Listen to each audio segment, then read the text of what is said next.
Assalamualaikum warahmatullahi wabarakatuh. Hello, let me introduce myself. My name is Dinda Cilvi Puspita and I am from the Informatic Engineering Program with student ID V3423031.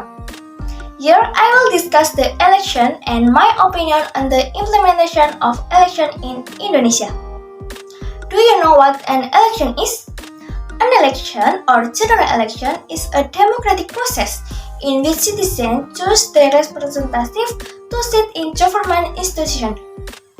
In election, people can vote for the president, member of the People Consultative Assembly or DPR, Regional Representative Council or DPD, and Regional Representative Council at the provincial and district level or DPRD.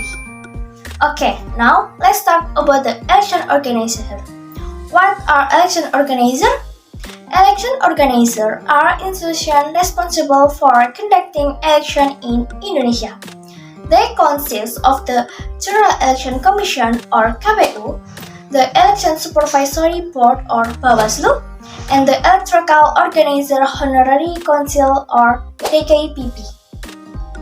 General elections are based on the principle of luber juridil, which means that they are direct, general, free, secret, honest, and fair.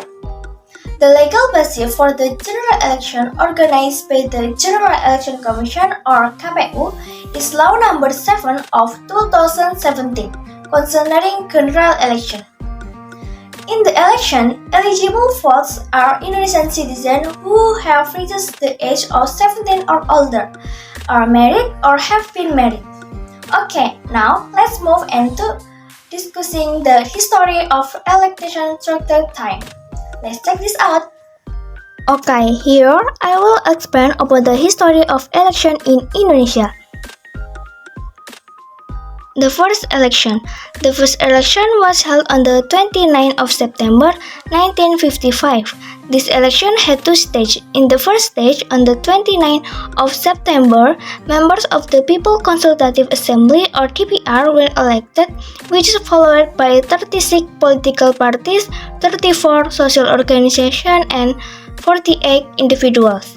The second stage was held on the 15th of December to elect members of the Constituent Assembly, which is followed by 39 political parties, 23 social organizations, and 29 individuals. Next, the second election. The second election was held on the 5th of July 1971 during the New Order era.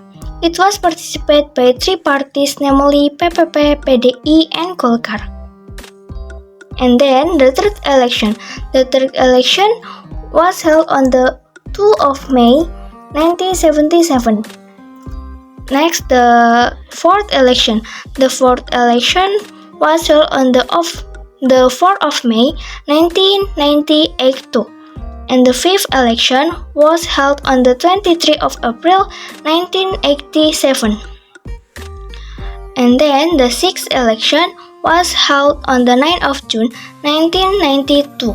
And the seventh election was held on the 29th of May 1997. All of five these elections had the same participant, namely two political parties, PDI and PPP, and one functional group. And then the eighth election. The eighth election was the first election in the reform era, held on the 7th of June 1999 with 58 political parties. And then the ninth election. Ninth election underwent change as not only elected legislative members, but also the president and vice president. It took place on the 5th of April 2004 with 24 political parties and 5 pairs of president and vice president. The 10th election.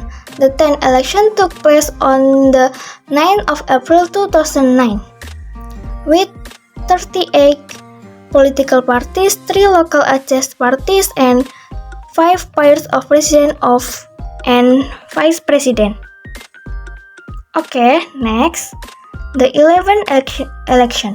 The 11th election was held twice, the 9th of April to elect legislative members and on the 8th of July elect the president and vice president. Next, the 12th election.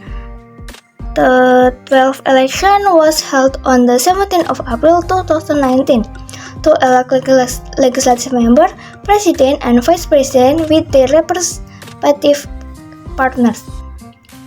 And this year, the 12th election will take place on 14 February 2024, which to elect legislative members, president, and vice president.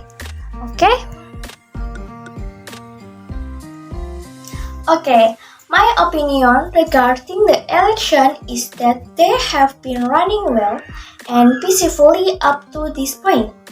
The dynamic that occur in the field have been managed quite effectively by the election organizer. Therefore, in my opinion, the existing stage of the election can always be applied to the upcoming election, particularly in this year, 2024. Why do I say they are running well? It is because the election have implemented the values found in Pancasila, such as the first principle, that current elections in Indonesia are conducted while respecting religious diversity. Political parties and candidates have a deep understanding and respect for the religious diversity present in society. And the second principle is that general election reflect justice and respect for human rights. Citizen participation is ensured without any form of discrimination. The third principle is that elections serve as a means to achieve unity in Indonesia. Legitimate election results will create stability and unity within society. And the fourth principle is that elections in Indonesia are regulated within the framework of a democratic system that implies citizen participation. Elections elect representatives of the people and leaders of the country. This is aligned with the principle of sovereignty guided by wisdom and prudence. Okay, the last principle or the fifth principle is that election aim to create a political system that is fair, equitable, and prioritize the well-being of the all Indonesian citizens. So, this is my opinion. Thank you and see you.